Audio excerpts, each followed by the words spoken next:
우리 로마서 12장 10절 말씀으로 존중이라는 제목으로 함께 나누겠습니다. 네, 본문 같은 경우는 이제 신앙생활 전반에 대한 그 종합적인 권면인데 그 중에 이제 10절 한 구절만 우리가 같이 좀 나누겠습니다. 10절 말씀 같은 경우는 이제 잠언처럼 간단하게 우리들에게 들려주는 말씀인데, 이게 우리가 교회라고 하는 한 몸 공동체 안에 있는 그 지체들을 향해서 주시는 말씀이지만, 부부 관계에서 또 모든 인간관계의 이 모든 내용들을 우리가 적용할 수가 있습니다.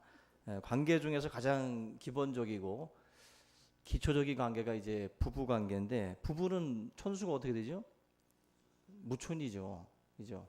무촌이라는 것은 그만큼 가깝다는 건데, 또 반대편에서 보면은 헤어지면 남이에요. 그죠? 점 하나 찍으면 뭐 그런 노래 있잖아요.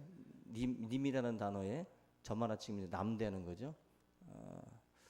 그만큼 이제 부부라고 하는 이 관계 자체가 그만큼 가깝지만 또 쉽게 어떻게 보면 이제 남처럼 아주 원수지간처럼 또 될 수도 있는 어떤 그런 관계입니다.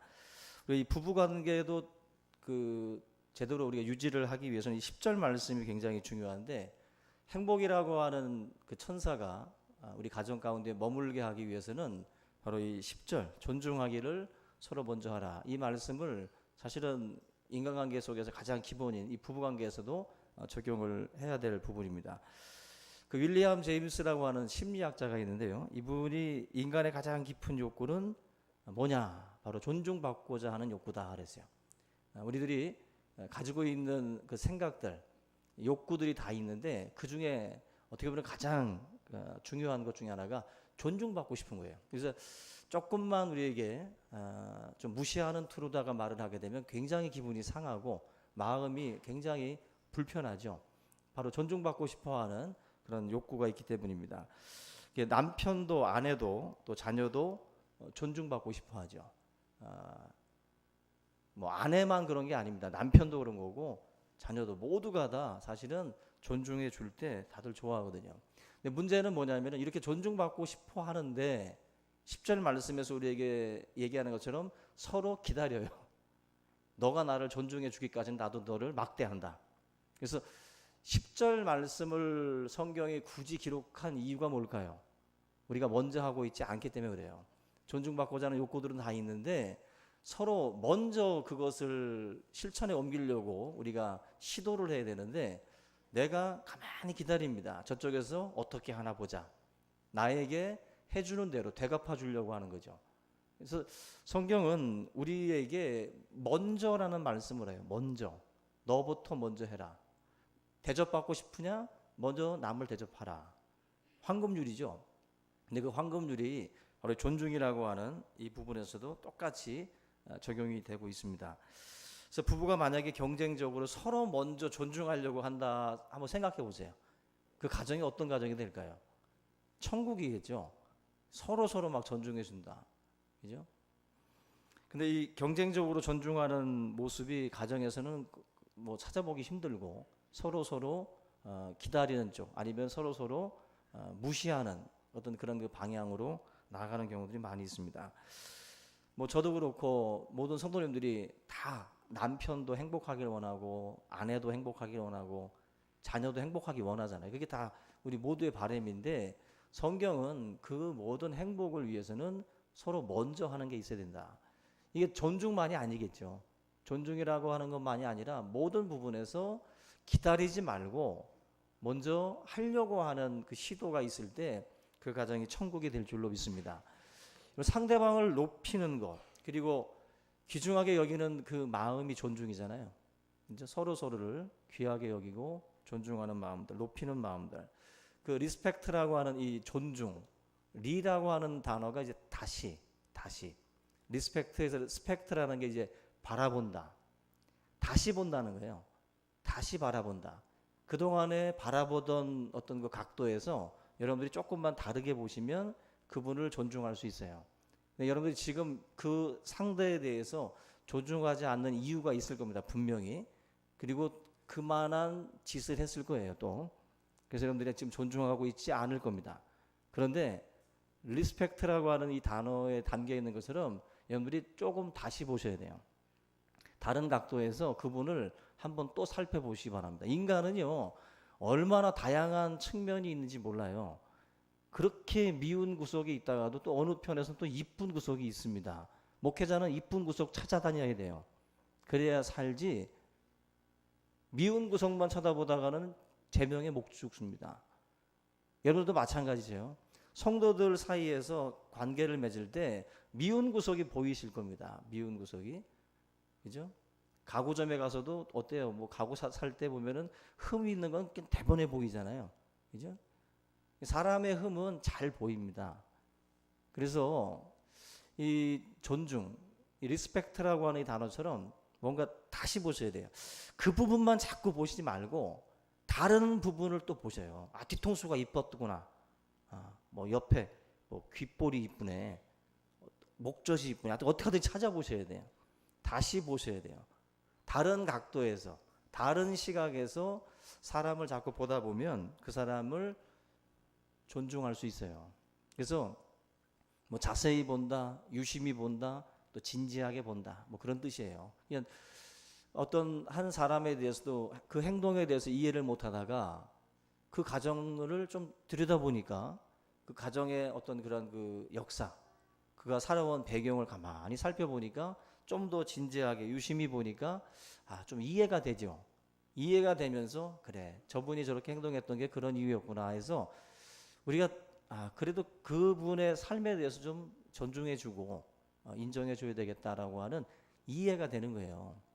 근데 여러분들이 만약에 다시 보고 또 보려고 하는 노력을 안 하신다는 것은 그만큼 경솔한 겁니다. 우리가 만약에 누군가가 우리 스스로도 실수할 수도 있잖아요. 그죠? 목사도 실수할 수 있고 실수할 수 있는데 한 번의 실수를 그냥 딱 단정져 가지고 저 인간은 그런 인간이야. 딱 여러분들 만약에 여러분들을 그렇게 한 줄로다가 끝내버리면 얼마나 섭섭합니까? 그죠? 좀 더 나를 좀 사귀어보지. 좀 더 나랑 좀 지내보지. 그러면 나의 다른 모습도 있는데 한 번 각인된 그 이미지가 그 사람을 완전히 잘못된 모습으로 그냥 각인을 시켜버려요.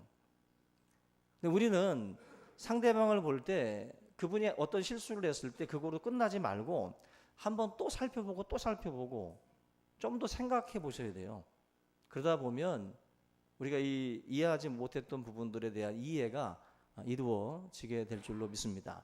우리 모든 성도님들이 지금 이 존중하라고 하는 이 말씀, 사람의 뭐 조건이나 뭐 외모나 뭐 이런 어떤 그 자격 같은 것들을 보고서 지금까지는 존중할 대상들을 이렇게 우리가 선별했다면 이제는 좀 바뀌셔야 돼요. 다른 각도에서 보셔야 돼요. 다른 각도에서. 사람을 높이는 사람들이 있어요. 근데 그 높이는 대상을 너무 이런 그 물질적이고 외적인 조건을 따져가면서 사람을 대하는 경우도 있습니다. 교회에 뭐 금부치 붙이고 교회 들어오면은 앞자리 앉으라고 그러고. 그죠? 뭐 그런 식으로다가 사람을 존중하긴 하는데 그 외모적인 부분을 따져가면서 존중한다면 그건 하나님이 말씀하는 존중과는 거리가 먼 겁니다. 우리가 다른 각도, 다른 시선을 가지고 상대방들을 살피는 훈련들을 우리가 많이 해야 될 줄로 믿습니다. 베드로라고 하는 인생도 여러분들 실수 많았잖아요. 근데 그 인생을 그냥 한 번에 그냥 단죄하지 않고 기회를 주고 또다시 뭔가 하나님께서 살핌으로 해가지고 그 베드로를 예수 그리스도의 수제자로 하나님께서 만드시는 것을 볼 수가 있습니다. 우리 여러분들의 삶에도 뭔가 하나님께서도 여러분들을 지금 존중하고 계신 거예요. 사실은 우리들이 실수한 거에 비해서는 하나님의 심판은 계속 미루어집니다. 그리고 우리를 존중하고 우리에게 기회를 주죠.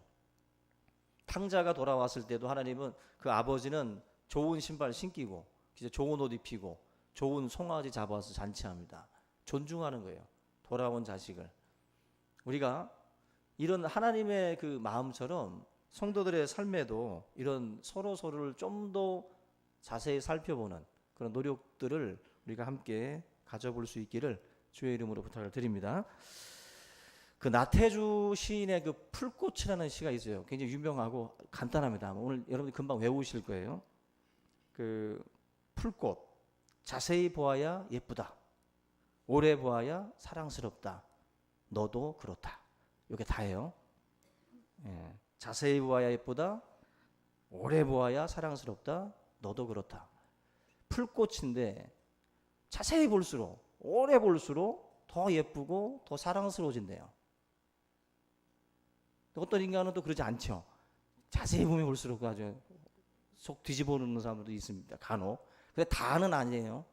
좀 더 자세히 보고 좀 더 오래 보셔야 돼요. 그래서 뭐 교회에서도 우리가 같이 함께 좀 머무는 시간이 좀 있으면 서로를 좀 더 알게 됩니다. 조금 더 알게 되고 자세히 보게 돼요.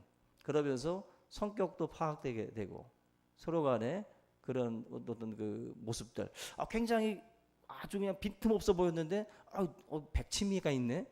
그죠? 띵한 구석이 있고 그러면 또 사람에게 정이 가죠. 그런 어떤 그 모습들을 우리가 사실은 이런 관계를 맺으면서 우리가 알게 되거든요. 오늘 목사도 자세히 보시기 바랍니다. 오래 보셔야 돼요. 또 옆에 계신 분들도 자세히 보시고 오래 보셔야 돼요. 보면 볼수록 예뻐지고 사랑스러워질 줄로 믿습니다. 그리고 이게 존중이라는 게 그거예요. 사람은 이게 자꾸 존중해주고 귀하게 여기고 자꾸 이렇게 해줄 때 사실은 살맛도 나죠. 교회 왔을 때 나를 무시한다? 그러면 교회 가기 쉽지 않잖아요. 내가 갔을 때 교회에서 누군가 나를 환영해주고 존중해주고 굉장히 귀하게 여긴다. 그럼 살맛 나는 거죠. 교회 생활이 재밌는 거죠. 근데 우리의 어떤 그 일거수일투족에 대해서 다 무시해버리고 눈빛도 무시하는 눈빛이고 말투도 무시하는 말투면 교회 누가 오고 싶겠어요. 여러분들 제발 교회 안에서 서로 그런 말투 바꾸셔야 돼요. 상대방에 대해서 그게 여러분들에게 결코 아름다운 거 아니거든요. 서로에 대해서 기왕이면 존중해주는 말로 서로를 섬길 수 있기를 주의 이름으로 부탁을 드립니다. 남편이 아내를 존중할 때 아내가 그리스도를 섬기듯이 남편을 섬긴다 그랬어요. 아내가 남편을 또 남편이 아내를 존중할 때 그리스도가 교회를 사랑하듯이 또 아내를 남편이 또 사랑한다. 상호 간에 존중해 줄 때 또 그 속에서 복종도 있는 것이고 또 그 속에서 또 사랑이라고 하는 것도 나오는 거죠. 존중하지 않는데 여러분들 복종한다? 그거 뭐예요? 굴종이라고 그러죠. 굴종. 존중하지 않는데 뭐 사람을 뭐 사랑한다. 그건 이제 위선이고, 그죠? 사랑이 뭔가 우리의 마음 가운데에 그런 마음이 전혀 없으면서 하고 있는 것은 굴종이요 위선이에요. 그건. 근데 우리가 상대방에 대해서 그런 존중하는 마음들을 같이 가져가면서 사실은 복종도 하고 또 사랑도 하고 섬기기도 하는 거죠. 그 나이든 부부가 30주년을 맞이해서 통닭집을 갔다 그래요. 통닭집을 갔는데 통닭이 나왔는데 남편이 나오자마자 갑자기 날개를 잡더니 아내에게 주더랍니다. 그 날개를 받아든 아내가 누구 복창 터져 죽는 거 보고 싶냐고. 30년 동안 먹었으면 됐지 날개를 30주년 때 또 주냐고. 내가 좋아하는 건 다리다 이놈아. 30주년 맞아서 통닭집에 가서 난리가 나는 거예요. 이 아내는 다리가 먹고 싶은데 남편은 계속 날개만 주는 거죠. 자기만 맛있는 다리 먹고. 근데 그때 남편이 놀라는 겁니다. 그리고 어리둥절해요. 이유는 내가 제일 좋아하는 게 날개인데 그 귀한 날개를 당신한테 줬는데 당신은 반대로 지금 뭐 생각하고 있고 또 좋아하는 게 날개인 줄 알았더니 다리를 좋아했네. 서로 다른 거죠. 서로. 결국 통닭 그대로 남겨놓고 집으로 갔다는 거예요. 집으로 가서 남편은 남편대로 아내는 아내대로 계속 뭔가 상호간에 서로 간에 어떻게 보면 그 좋아하는 것에 대해서 제대로 알지 못하고 자기 좋아하면 남도 좋아하는 줄 알고 그렇게 계속 30년을 그렇게 살아온 것에 대해서 미안하고 또 그 맛있는 가장 좋아하는 날개를 포기하고 자기한테 30년 동안 계속 줬던 그 남편이 또 고맙고 복잡한 감정이 오고 간 하루였다는 거예요. 사실 뭐 저도 그래요. 제가 제일 좋아하는 게 뭐예요? 육개장이거든요. 그럼 누가 같이 식당 가자 그러면 무조건 육개장집 가요. 저는 육개장. 너도 좋아할 거다 생각하는 거죠. 강요하는 거죠. 저는. 하다가 허연 국물 먹으러 가자 그러면 저는 증오합니다. 빨간 국물 먹으러 가자 그래야 돼. 근데 이게 지금 우리들이 좋아하는 쪽을 먼저 말하기 마련이에요. 먼저. 그리고서 그쪽으로 사실은 데리고 가려고 막 그러죠. 그래서 거의 1년을 육개장을 먹은 분들도 있어요. 저랑. 이게 사실은 내가 좋아하면 남도 좋아하는 게 아니잖아요. 호불호가 다 어저께도 우리 청년들끼리 모여가지고 여진구가 출연하는 드라마는 뭐 음소거를 하고도 그냥 본대요. 내용은 중요하지 않대. 그냥 얼굴만 나오면 된대. 근데 저쪽에서 난 여진구 싫은데 뭐 그리고 이제 좀 진구가 좋다 그러고 여기 여진구가 좋다 그러고 서로 간에 호불호가 다 틀려요. 다 좋아하는 게 다 틀려. 근데 내가 좋아하면 남도 좋아하는 줄 알고 그렇게 밀어붙이는 경우들이 있어요. 존중하는 건 뭐냐면 존중이라는 것은 이해예요. 이해. 상호 간에 이해하고 좀 더 자세히 보고 좀 더 살피는 거예요. 그 살핌을 통해서 이 사람이 이걸 좋아하고 이걸 기뻐하고 이런 꿈이 있고 저런 꿈을 지금 또 포기했고 이런 어떤 그 내용들에 대해서 사실은 자세히 알아간다라고 하는 것 자체가 존중하지 않으면 그 지식이 없게 돼 있어요.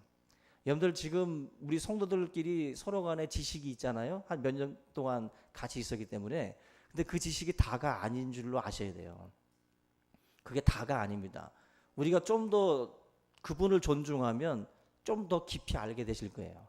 그러면 내가 몰랐던 마치 중학교, 고등학교, 대학 가면서 지식이 자꾸 쌓여가는 것처럼 사람에 대한 지식도 서로 간에 존중하면 할수록 더 많이 알게 돼요. 더 많이 알게 되고 더 귀하게 알게 돼요. 뭐 효도관광을 가더라도 둘씩 앉아가잖아요. 우리 어르신들도 같이 갈 때 좀 서로 잘 몰랐던 분하고 어쩌다가 앉게 되면 서로 얘기하잖아요. 그러면은 10년을 같이 다녔는데도 처음 듣는 소리죠. 예? 처음 듣는 소리. 그동안에 이분한테 이런 문제가 있었나? 전혀 몰랐던 얘기를 그때에서야 이제 듣게 되는 거죠. 그게 여러분들 우리 인생에 그게 너무 많아요. 지금 우리 교회 공동체 안에서도 어떻게 보면은 서로 그냥 우리는 존중하지 못하고 있어요. 서로 먼저 다가가고 서로 먼저 존중할 때 상대방에 대한 지식을 우리가 가질 수가 있습니다. 그래야 기도도 나오고 그래야 그분을 만나면 좀 더 반겨주죠. 근데 그걸 알지 못하니까 그냥 뭐 소 닭 보듯 하는 거예요. 그냥 교회 와도. 근데 그분의 어떤 내용들을 조금만 아시면 달라지죠. 서로 간의 얘기가. 여러분들 기왕이면 많은 분들과 대화를 나누고 또 교제를 나누고 또 서로를 존중하면서 더 하나님을 아는 지식에서도 자라가야 되지만 성도 간의 지식도 자라가셔야 돼요. 그래서 여러분들의 그 신앙의 어떤 그런 그 어떤 모습들이 더 깊어질 수 있기를 주님의 이름으로 축원합니다. 뭐 화성에서 온 남자인가요? 뭐 이런 책이 있잖아요. 금성에서 온 여자인가. 그만큼 남자와 여자도 서로 다름이 있습니다. 서로 간에. 그 다름을 간격을 좁히는 게 뭐예요? 존중이에요. 서로 먼저 무조건 상대방에 대해서 먼저 존중해 주려고 할 때 그때 이런 어떤 그 이해가 우리들 가운데에 넘쳐나게 될 줄로 압니다. 그 마음을 열어주는 101가지 이야기, 아마 유명한 책이잖아요. 근데 이 유명한 책 속에 담겨져 있는 이야기인데 그 스티브 글렌이라고 하는 그 분의 이야기입니다. 이 스티브 글렌이라는 분이 이 글을 썼는데 이 책에다가 이분이 이제 학습 지진아였어요. 학습 지진아로 인생을 시작한 분인데 난독증이 있어가지고 이 시신경 장애가 있다 보니까 책을 읽어도 제대로 못 읽는 거예요. 단어도 이 단어가 어떤 그 하나하나의 그 낱말의 그 배열이라는 걸 잘 모르고 그냥 이걸 사진처럼 그냥 이제 외우는 방식이 이 사람은. 난독증은 글자도 뒤집어 쓰기도 하고 글자 배열 자체도 제대로 하질 못합니다. 그런 어떤 그 장애를 가지고 태어난 분이 바로 이 스티브 블렌인데, 이분이 그 학습 지지나 딱지를 어떻게 보면은 이제 처음으로 받게 된 게 초등학교 1학년 때라고 그래요. 초등학교 1학년에 딱 들어갔는데 학교 선생님이 그 글자를 제대로 배열하지도 못하고 또 읽지도 못하는 모습을 보고 그 학생을 학습 지진화로 완전히 딱지를 붙였어요. 그리고 2학년 그 어떻게 보면 생활기록부에다가 그 내용을 기록을 해놨기 때문에 2학년 선생님은 이 학생이 학습 지진하고 글씨도 제대로 못 읽고 이런 아마도 이제 좀 모자란 그런 학생으로 선입견을 가지고 이 아이를 맞이한 거예요. 그러다 보니까 2학년 선생님도 이 아이에 대해서는 별로 기대를 하지 않고 그냥 쟤는 어떻게 보면 이제 포기한, 쟤는 가르쳐도 소용이 없는 애라 생각을 해서 완전히 이제 제껴놓고 수업을 한 겁니다. 그리고 또 3학년에 올라가서도 마찬가지입니다. 수학 문제를 풀어도 풀리지가 않고 글자나 모든 것들을 제대로 배열하지도 못하고 읽지도 못하는 모습을 보고 3학년, 4학년 선생님들도 다 이 스티브 블렌을 완전히 그 무능력하고 완전히 그 학습 지진화로 그냥 딱 낙인을 찍어놨습니다. 근데 이 학생의 인생에 아주 놀라운 어떤 그 변화를 가져온 선생님 하나가 이제 그 앞에 서게 돼요. 5학년 때 하디라고 하는 여자 선생님이 그 학생 앞에 서게 됩니다. 1m 80이래요. 이 여자 선생님이 1m 80에 뭐 로키 산맥을 횡단했던 아주 체력도 좋은 여자 선생님인데 그 미국 그 서부 초등학교에서는 굉장히 유명한 그 교사로 알려져 있던 분입니다. 근데 이분이 그 스티브 블렌을 앞에 딱 놓고서 너는 절대로 학습 지진아가 아니다. 너는 남보다 조금 다를 뿐이다라고 이야기를 해주고 이 학생을 이제 5학년 때부터 아이를 가르치는데 그 학생들하고 똑같이 읽기를 시키지 않고 미리 줘요. 얘한테 미리 숙제를 주고 너는 집에 가서 이거를 먼저 달달달 외워서 읽어와라. 그리고 너랑 연극하자. 애들 앞에서 처음 읽는 것처럼 해서 애들 앞에서 멋지게 또 글을 읽히게 하고, 그리고 또 이 발음이 안 좋으니까 입안에다가 깨끗한 구슬을 닦아가지고 입안에 넣고 발음이 제대로 나올 때까지 구슬을 물고 네 이름을 내가 부르면 대답을 해라. 그런 식으로 해서 이 아이를 계속해서 훈련을 시킨 거예요. 계속해서. 남들이 뭐라 하든지 이 아이에게 자신감을 심어주고 이 인생을 존중하면서 애를 키운 거예요. 그리고 6학년이 됐는데 다행히 또 이 하디 선생님이 2년 동안 이 스티브 블렌을 가르쳤어요.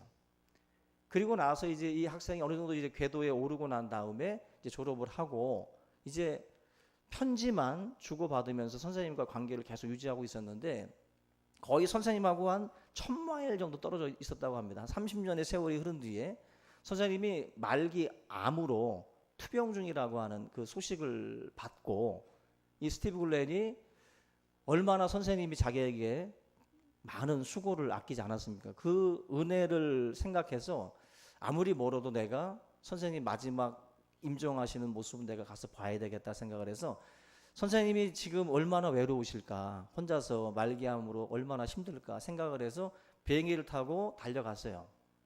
달려갔는데 놀라운 장면을 이분이 이제 목격을 한 겁니다. 자기 생각에는 그 하디 선생님 혼자서 병상에서 쓸쓸하게 말년을 지금 이제 죽음을 맞이할 줄 알았는데 그 장례식 그 병동에 700명이라고 하는 어마어마한 사람들이 몰려 있더라는 거예요. 700명.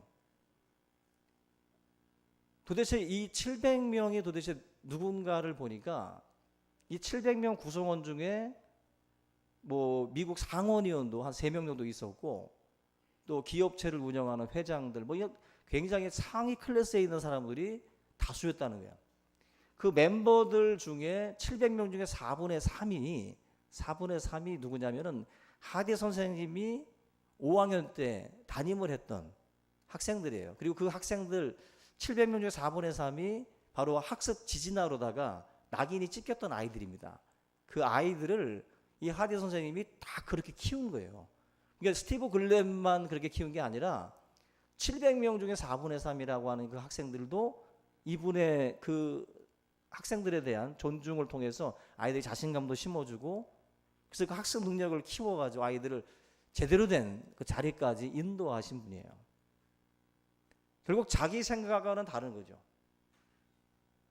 여러분, 이 엄청난 결과를 놓고 보면 결국 이 하디라고 하는 선생님이 하신 일이 뭐냐면은, 남들은 그런 모습을 보면은 무시하고, 그죠?